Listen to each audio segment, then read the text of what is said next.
Bonjour à tous, dans cette vidéo on va regarder ensemble un des chapitres de la seconde mathématiques, donc seconde au lycée général, en l'occurrence ici les statistiques descriptives. Donc comme dans chaque vidéo sur les exercices, je vais lire l'énoncé, je vais vous laisser faire pause si vous souhaitez essayer, c'est ce que je vous conseille, et puis ensuite on va regarder ensemble la correction et je vais vous apporter des explications pour résoudre ce type d'exercice. Donc bien on est parti, on ne perd pas plus de temps. Donc je vais lire la consigne à haute voix. Donc les proviseurs d'un lycée A et d'un lycée B échangent au sujet du nombre d'élèves inscrits dans leur classe de seconde à la rentrée.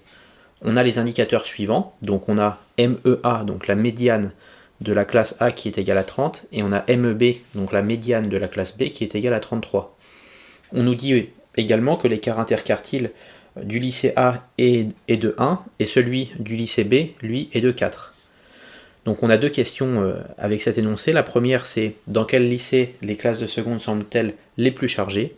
Et ensuite deuxième question, dans quel lycée les effectifs par classe de seconde sont-ils les plus proches? Donc voilà, un exercice assez basique, je dirais, des statistiques descriptives qui appelle à des notions de cours. Donc il faut bien maîtriser ce que c'est qu'une médiane, ce que c'est qu'un écart interquartile. Donc je vous laisse 5 secondes pour faire pause, je vous conseille de faire pause maintenant. Vous essayez par vous-même, c'est ce que je dis, hein, c'est comme ça que vous allez un petit peu plus vous améliorer et comprendre ensuite ma correction plus imprégnée. Donc vous essayez et puis vous remettez play sur la vidéo pour voir la correction que je vais faire dans un instant. Donc correction de cet exercice.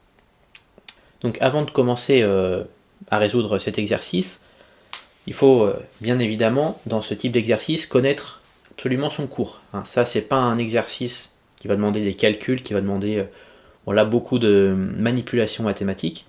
Ça va vous demander de bien connaître votre cours et de bien savoir, bien connaître les différents vocabulaires associés aux statistiques. Donc, dans un premier temps, on va faire un rappel sur ce que c'est que les médianes. Les médianes, c'est, je le rappelle, la valeur, on va dire, je vais l'appeler milieu, mais c'est pas vraiment ça, c'est la valeur milieu d'un échantillon. Donc, imaginons, je prends un échantillon de, par exemple, 5 valeurs. Donc 3, 4, 9, 10 et 20. Donc ces valeurs sont rangées dans l'ordre croissant, donc dans l'ordre du plus petit au plus grand. Ici la médiane, ça va être la valeur milieu de cet échantillon. En l'occurrence ici on a 5 valeurs, donc la valeur milieu, ça va être celle-ci, cette troisième valeur. Celle-ci, le 9 ici, sera la médiane donc ME, de cet échantillon. Ça, c'est ce qu'on appelle une médiane. À ne pas confondre avec la moyenne.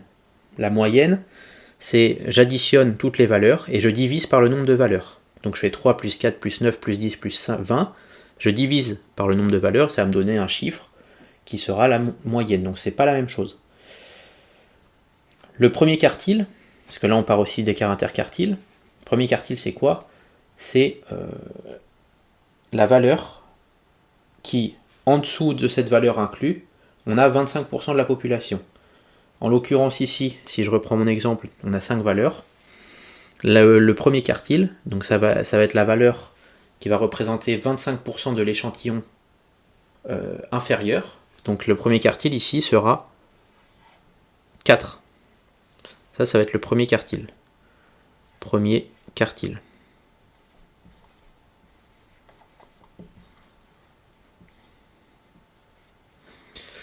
Et le troisième quartile, parce qu'on a le premier et le troisième quartile. Le troisième quartile, lui, ça va être la valeur qui, en dessous de laquelle on a 75% de l'échantillon. Donc ici, en l'occurrence, ça va être 10. En dessous de cette valeur, on a 1, 2, 3, 4 valeurs. Donc 4 valeurs parmi les 5. Donc on a en dessous de cette valeur 75% de l'échantillon. Donc ça va être le troisième quartile.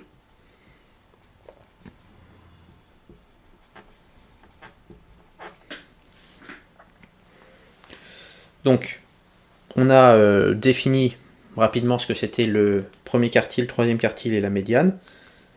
Ici, nous, on nous parle d'écart interquartile. Qu'est-ce que l'écart interquartile? Ça va de soi, ça coule de source, comme on dit. L'écart interquartile, c'est la différence entre le troisième quartile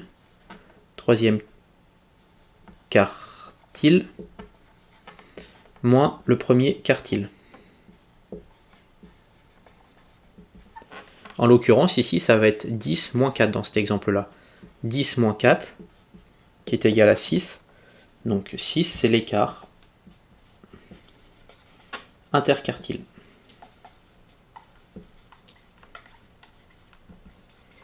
Donc voilà, c'est des notions à bien comprendre, bien maîtriser. Parce que sans ces notions-là, vous vous rendez bien compte que l'exercice, vous ne pouvez pas le résoudre. Donc il faut savoir ce que c'est qu'un premier quartile, ce que c'est qu'une médiane, et ce que c'est qu'un troisième quartile et un écart interquartile.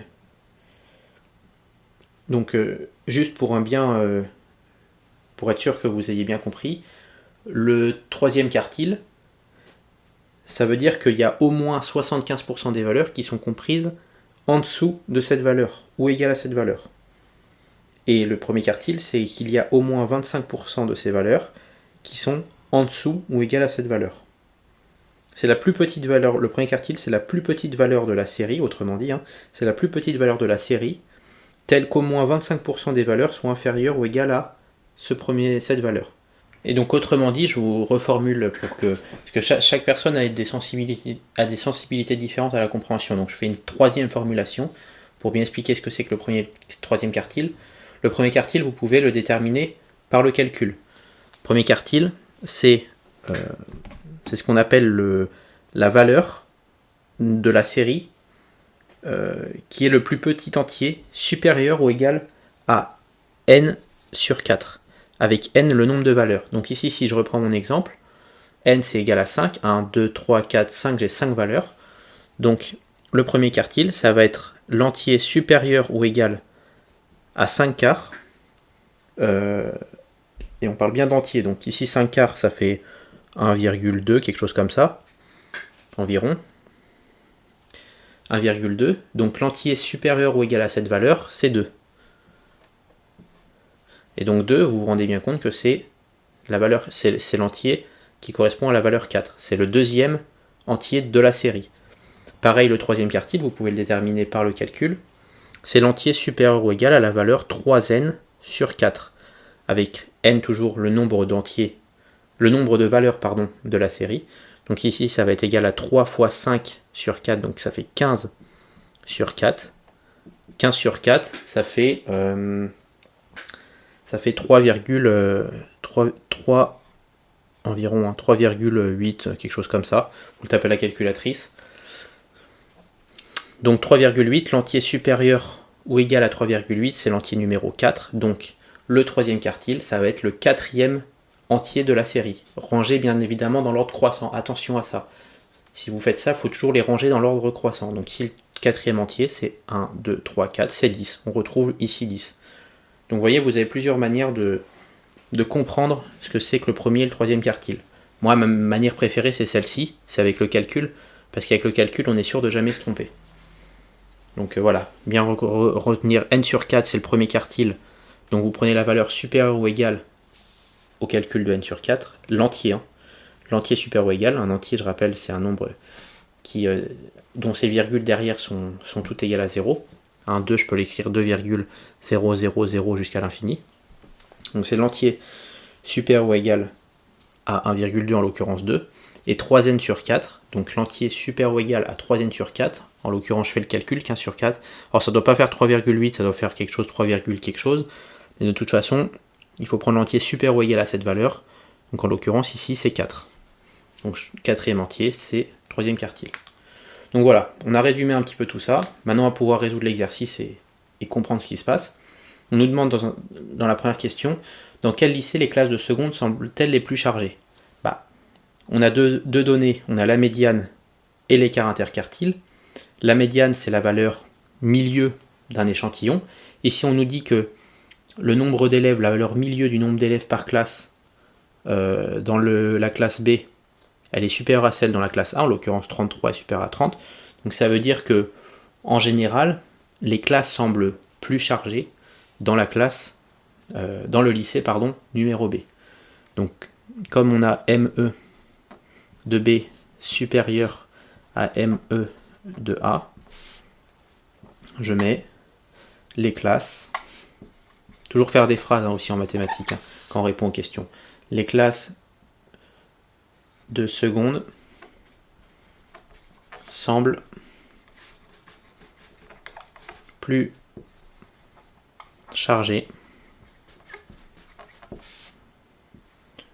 dans le lycée B. Si je reprends mon exemple d'échantillon de tout à l'heure, imaginons B, on peut imaginer que c'est quelque chose du type 30, 31, imaginons il y a 5 classes, 33, 35, 40. Vous voyez qu'ici la médiane, elle est à 33. La médiane ici, elle est à 33, ME2B. Et la classe, le lycée B, pardon, lui, il n'aurait pas un échantillon de ce type-là, il aurait un échantillon peut-être du type 28, 29, 30, 31, 35, avec ici une médiane ME de A qui est égale à 30. Donc là, c'est des estimations, ça se trouve, ce n'est pas ça. Mais c'est ça, la médiane, c'est la valeur milieu, c'est la valeur qui, en dessous de laquelle on a 50% des valeurs, au-dessus de laquelle on a 50% des valeurs. Donc la valeur milieu du lycée B, en termes de nombre d'élèves par classe, est plus grande que celle du lycée A. Donc on peut estimer qu'il y a en général plus d'élèves dans le lycée B par classe que dans le lycée A. C'est ça que ça veut dire. Et enfin, deuxième question, qu'on nous dit dans quel lycée les effectifs par classe de seconde sont-ils les plus proches? Donc c'est-à-dire dans quel lycée on a le moins d'écart entre deux classes, entre les classes plutôt. Donc là, vous vous doutez bien qu'on ne va plus utiliser les médianes, mais on va utiliser l'écart interquartile. Je rappelle, l'écart interquartile, c'est la différence entre le troisième et le premier quartile. Donc si on a un écart interquartile serré, ça veut dire que la variation, vous voyez, dans les populations, ici dans les échantillons, ça veut dire qu'elle est moins importante, plus l'écart interquartile est faible. Ici, si je fais 10-4, ça fait 6. Ça veut dire que j'ai ici, typiquement, une variabilité importante. Par contre, si mon écart interquartile, troisième quartile moins premier quartile, était par exemple de 1 ou de 2, j'aurais moins d'écart, ici, dans mes valeurs. Là, par exemple, si je calcule dans mon exemple, l'écart interquartile, ça va être 35 moins 31, ça va être 4. Ici, dans cette classe-là, mon écart interquartile, ça va être 31 moins 29, ça va être 2. Donc vous voyez ici, on le voit, que l'écart entre le nombre d'élèves par classe, dans cette population-là, est plus faible que dans cette population-là. Ici, vous voyez, on part de 30, on va jusqu'à 40. Ici, on part de 28, on va jusqu'à 35, avec des écarts interquartiles. Ici, des classes ici qui sont assez proches, alors qu'ici, elles sont un peu plus disparates, on va dire. Donc, je prends cette information-là pour déterminer, pour juger que les classes de seconde,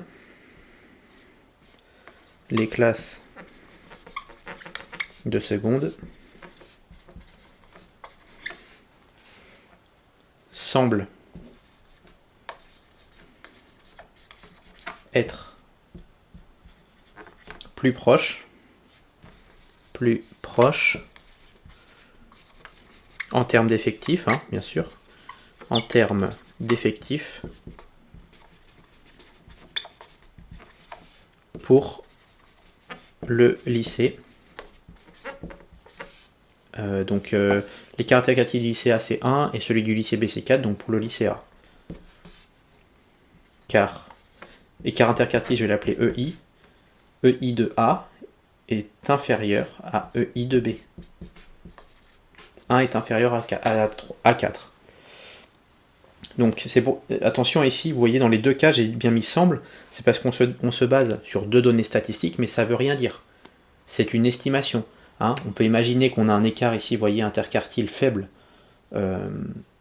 pour le lycée A, par exemple ici 2 dans mon cas d'échantillon, mais imaginons ici la dernière classe avait, 100 élèves, ce qui est peu probable, mais si la dernière classe avait 100 élèves, au final, même si 3 voire 4 classes sont proches, par rapport à la cinquième, l'écart est tellement élevé que là, on ne pourrait pas dire que les classes de seconde, en termes d'effectifs, sont plus proches dans le lycée A que dans le lycée B. Mais on se base sur certains éléments, en l'occurrence ici ceux qu'on nous donne, donc la médiane et l'écart interquartile, pour juger des deux propositions ici. Mais il ne faut pas oublier que c'est un semble. On n'a pas toutes les données. on n'a pas les données d'effectifs de chaque classe pour pouvoir juger. On se base sur des données statistiques. Donc il faut bien mettre semble. Donc voilà pour cet exercice. Donc vous voyez, hein, au premier abord ça paraît un exercice assez simple, pas de calcul, tout ça, on se dit ça se passe bien. Sauf qu'il faut bien maîtriser et bien comprendre les notions. Hein. C'est pas parce qu'il n'y a pas de calcul, à proprement parler, que c'est facile ou que ça va être rapide. Non, il faut bien comprendre les notions, bien comprendre à quoi elles s'attachent, pour ensuite pouvoir les interpréter. C'est aussi important que savoir réaliser des calculs. Donc si cette vidéo vous a plu, n'hésitez pas à me soutenir en laissant un like et un commentaire, et en s'abonnant à la chaîne pour en retrouver d'autres. Et puis si vous êtes intéressé, je vous propose une formation gratuite de 4 vidéos sur des chapitres de seconde. En l'occurrence, ça c'est un des chapitres de seconde. Donc je vous propose une formation de 4 vidéos gratuites, 100% gratuite, où on va retrouver, où je vais vous proposer des corrections d'exercices, donc que j'ai triées de manière très précise, et qui sont des exercices assez généraux sur certains chapitres, en l'occurrence 4 pour les 4 vidéos. Et donc vous allez retrouver de cette manière-là un énoncé que je vais lire, et puis ensuite ma correction avec mes explications et mes petites astuces pour pouvoir bien comprendre les notions derrière tout ça. Et puis si vous êtes intéressé par ce format de vidéo, faut savoir que j'ai un site internet, donc leprofdemath.com, qui se retrouve aussi en description, hein, tout comme la formation de 4 vidéos gratuite. Vous retrouvez tous les liens en description.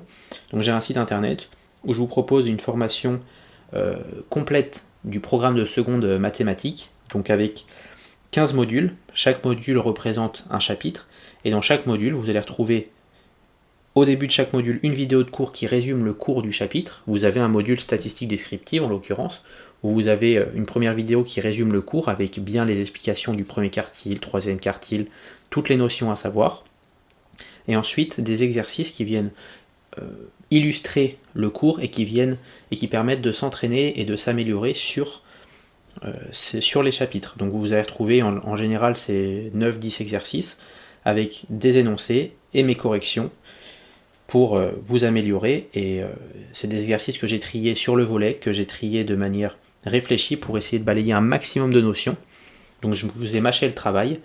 Donc si ça vous intéresse, vous retrouverez dans la description donc mon site internet et vous pourrez vous rediriger vers mes formations que je propose. Donc je vous remercie pour votre attention, je vous souhaite plein de réussite dans le monde merveilleux que sont les mathématiques, comme j'aime le dire, et puis on se retrouve bientôt pour une nouvelle vidéo sur les mathématiques.